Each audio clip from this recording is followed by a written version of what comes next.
Thank you. Welcome to Gab and Jam, episode 319. And what are we talking about today? All right, so I know in the past we've talked about appropriation versus appreciation. We've talked about that urban music category nonsense. I'll put those links below. But today we are asking, why don't black folks listen to rock? Yes.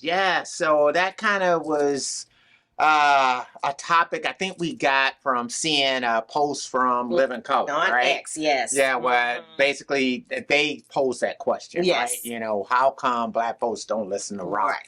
And I remember a while back, you know, we're going all the way back to the 80s, when the Black Rock Coalition kind of formed. Yep. And I thought at that time, and you know, you guys can let us know in the comments if I kind of got this all wrong, that initially the purpose of the Black Rock Coalition, for what I could recall, was to kind of get white folks to accept black folks doing rock and roll, right? You know, that there was a thought of kind of racial discrimination kind of happening with respect to black artists who were trying to do rock, you know.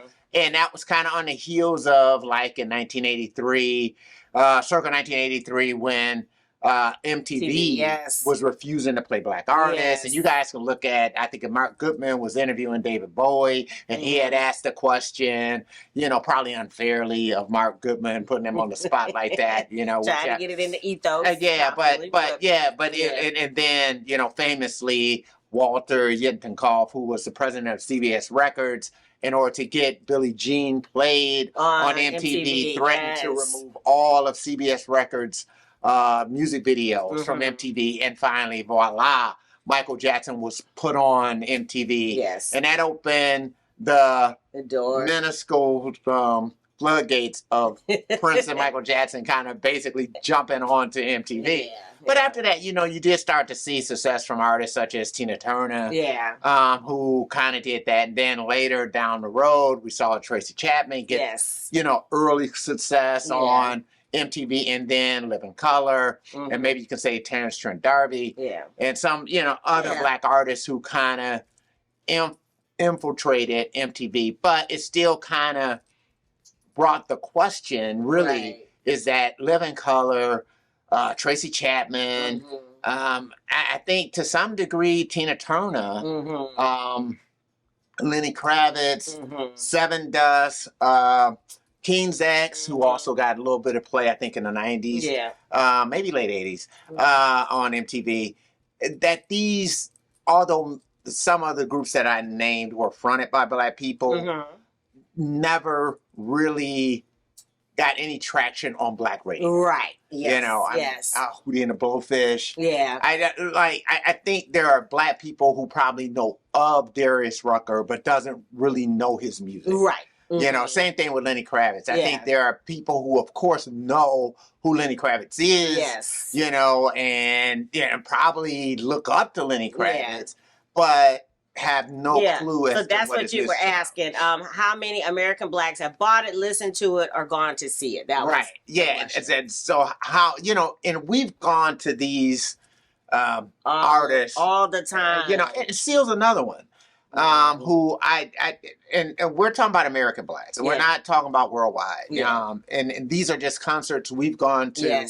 You know, whereas it seemed like even at the Seal concert, you know, like one of the reasons why we kind of stuck out at the concert when Seal kind of called us out for being late was the fact that we were one of the few black people. And then, of course, black couples, you can almost forget. Who were actually in the audience. And that was the same at the Tom Morello. That was the same at a Ben Harper concert. Ben Harper's at yet another one. That's a good point. So it just, and some of these artists that we're naming, I think, even have maybe even a stronger R&B base to them. You know, like Fishbone. Another one. You know, there's songs like Lemon Meringue and just other songs where I hear like strong George Clinton, funkadelic type of stuff there. And, you know, matter of fact, Dallas Austin Chim Chim's Latest Revenge or something like that. Dallas Austin actually collaborated with Fishbone. Yeah. You know, and so there is this link even to like producers and things like that. But for some reason, there is a certain amount of willingness for Black folks to kind of disown. Yeah. So that was one of the points that you got, that you mentioned, that while Black folks protect rap as having Black origins, a lot of times Black folks ignore the fact that other forms of music, including blues, jazz, funk, country, all have their base in African American roots. Right. Definitely have roots there, and that's the other part that's confusing. And I would say probably circa in the 1960s, early on, and I think we actually saw this with alternative too. So early on, rock and roll encompassed kind of everything. Yes. Right, and this is kind of like the ethos that, you know, I think people who fight against some of the people who are going into the Rock and Roll Hall of Fame, right, this is why they kind of have a problem with it. But I think it's kind of based on this thing. Like at one time, you would have these rock and roll shows. And on these shows, you would have Buddy Holly, you'd have Chuck Berry, you'd have all these different artists, James Brown, Jackie Wilson. So maybe people who would be decidedly R&B, like a Jackie Wilson, a James Brown, or a Sam Cooke, who'll be on the same show with some of these rock artists, like Buddy Holly, or Jerry Lee Lewis, or whoever it might be, and even going into like the early 60s when we started getting Motown stuff, even those acts were on with those rock and roll acts. They were all kind of considered rock and roll, and that was the same thing. Motown's slogan was the sound of young America. It wasn't the sound of Black young America. Right. It was. I mean, that was. So it was something that was meant to be universal. That was the whole reason why they had the charm school, why they had all these things, was that they knew this was music that they intended to sell to everybody. Yes. Whites and Blacks alike. Yeah. They had intended to do that. But something happened, I think, probably within the 60s, late 60s, especially because where rock music started to get more defined as white music, and maybe it's as more artists, the bigger artists, became white artists, and maybe it started with the British invasion. The Beatles, the Stones, the Who, Cream, and so many of these other groups that kind of came in, where all of a sudden you start to see rock as being white, quote unquote white, and not necessarily Black. So to the point where when Jimi Hendrix hit, say, circa 1967. Well, he had to go to Britain in order to break, and then he came back, and was sold. So that kind of let you know that I don't know if Jimi Hendrix is Jimi Hendrix if he's just trying to make it in the States. If he did not have Eric Burden, not Eric, Chas Chandler, who was with the Animals.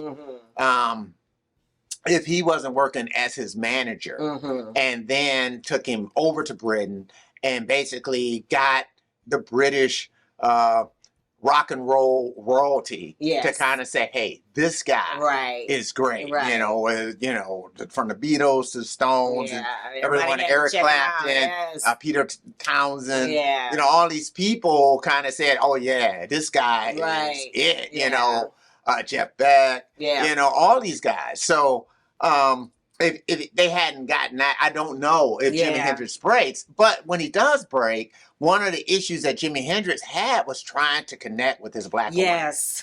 And so, he was trying to do that. Now, one group that didn't have that same problem, but also played Woodstock, is Sly and the Family Stone. And it's probably because Sly was more pop, funk oriented and not necessarily pop rock. Didn't necessarily have the hard rock element to it. But Sly is one of those odd birds that was kind of able to straddle both sides, and really was able to retain his Blackness and retain the Blackness. And later we would see that from Prince, that he was another one who was able to do that. But Prince did start off with a decidedly R&B audience, and when he toured with the Stones, I mean, he was booed off stage. Yeah. So, he kind of had to break later with the MTV thing in order to be accepted by a white audience. And I think a lot of white audiences really know Prince from 1999 moving forward. Yeah. As opposed to his earlier albums, even though, there were songs like Why You Want to Treat Me So Bad, Bambi on that second album. Then, Dirty Mind is a new wave. On the first album. You're right. It had that rock element. That was a straight up rock song. So, and then, Dirty Mind was basically a new wave / punky type of record. Yeah. And that was the tour that, Mick Jagger kind of discovered Prince on and was kind of like, hey, I want this guy to open up for us. Yeah. But again, him having that kind of sensibility didn't necessarily kill him with black radio, and maybe it did to some degree, because you and I have kind of different experiences when it comes to Prince. So I happen to be here in Detroit, and the Electrifying Mojo, he was always on the cutting edge of liking stuff. So whether it was, Parliament Funkadelic, he was all in on the B-52s. And then he loved Prince. Yes. And so he played Prince religiously all the time. Extensively. And he was one of the most popular DJs here locally. And so Prince, this kind of became Prince's hometown. Right. His adopted hometown. When I first heard him, I was in New York, and he was pretty obscure. Yeah. I ended up, my mom, her job sponsored this thing, and this record store gave away records, and 45 was I Want to Be Your Lover was out. And that was when I first heard about him, but nobody else around me, they were like, who? Like, whatever. Right. And then when we moved to California, same thing. Like, nobody really knew. And then we moved to Dallas. Nobody knew. And of course, in Hawaii, nobody knew anything. Right. But then we came to Detroit, and everybody loved Prince. And that kind of threw me off. Yeah, I mean, and we spun, like, the first kind of, like, the copycat Prince group. Yes. I mean, I know the Deal came later. Yeah. But before, I had ever heard of the Deal, there was a group here called Dream Boy. Yeah. That was doing stuff that was kind of like, oh, it sounds like Prince. And then, of course, Ready for the World, with old Sheila and all that. I mean, Detroit is just, it was unique. It was so uniquely Prince. And we had a dance show here called The Scene at the time that evolved into the new dance show. That was heavily into the whole Prince scene. Yes, and all the proteges. Right. And had the Prince lookalikes dancing on there and everything. Right, yeah. So Prince was just... He's a mainstay in Detroit. Yeah, he was mainstream. He was just unbelievably huge here. Yeah. So we had no idea that across... the United States. That I was liking him. I felt special because people didn't like him, and I'm like, well, y'all missing out. Right. We come to Detroit, and everybody is like, oh my God. But yeah.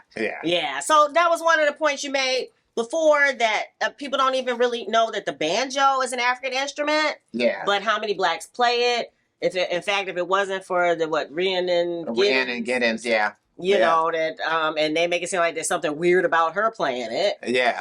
Doing roots music. And it's like, it's just a shame. I guess that's really kind of our thing, is that again, people act like rap is the only black music. Well, and the thing that was, and I'm sorry that if I cut you off, I'm sorry about that. But what really amazed me, that I heard someone talking about rap and kind of like, we had to do rap because we couldn't afford instruments. It's like, what the hell are you talking about? I mean, there was a whole group of people, who were playing musical instruments before this, whether they were cheap ones or whatever they were. And this is before people had $1,000 cell phones on their hips. And I'm not saying that might not played a role with some of it, but I mean, people had instruments, so that's a choice. Yeah. And then the other fact that if it wasn't for white artists, I mean, thankfully, I guess those people in England always gave a nod to American black music. Yeah,